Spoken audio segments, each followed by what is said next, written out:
Hi, and welcome to Geno's Takes Thursday Night Football's 2-minute drill. The Miami Dolphins heading up to New England to face the Patriots. What can you say about this new look Miami Dolphins team? I cannot believe they're getting 8 points. That seems kind of fishy. See what I did?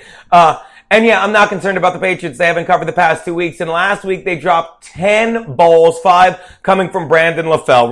Really, the last time I saw a Fell drop that many balls, Norman Fell was getting hit in the balls by the revolving door in the kitchen on Three's Company. And speaking of smooth, quick back and forths, what can you say about what Dan Campbell has done with this Miami Dolphins team? Because while he's the interim coach right now, I'll tell you what's not going to last very long. That title. Unlike the stigma from the bullying scandal that wouldn't go away under Joe Philbin because he was too soft, and I'm going to say it, a bitch of a coach. But Dan Campbell plays hard-nosed football. He's gone out and done exactly what he promised that his team would do. They said they weren't going to play dirty, which means we're going to play dirty, and just absolutely embarrass the two teams he's faced. Sure, they weren't very good, the Tennessee Titans and the Houston Texans, but he did what you're supposed to do and went out and beat bad teams soundly. He embarrassed the Texans, and that's hard to do because the Texans usually embarrass themselves.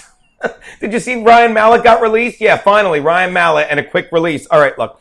And while no team with an interim coach, as far back as I can recall, has made the playoffs, that is something that very well could happen for these Dolphins. Are they going to catch the Patriots in the AFC East? No, I really doubt that. But the AFC is the operative word, and this is a very soft AFC, and the wild card is up for grabs for these Dolphins, who are doing nothing but play great football. And you know why? Because Dan Campbell is a guy that has great knowledge. He's a former tight end, and he knows how to get the most out of both sides of the line, and that's exactly what he's been doing. Did you see this team had 1 total sack, and in his first game against the Titans, 5.5 in the first half, 4 from Cameron Wake, because he gets the best out of his players, okay? And let me tell you something. While Ndamukong Suh continues to resemble the missing link, there's no question that our boy Campbell was the missing piece, because when you have a guy that controls both sides of the line of scrimmage, you get a football team to do exactly what his team has been doing, let their great players execute. And speaking of executing great players, let's talk about the tight ends in New England.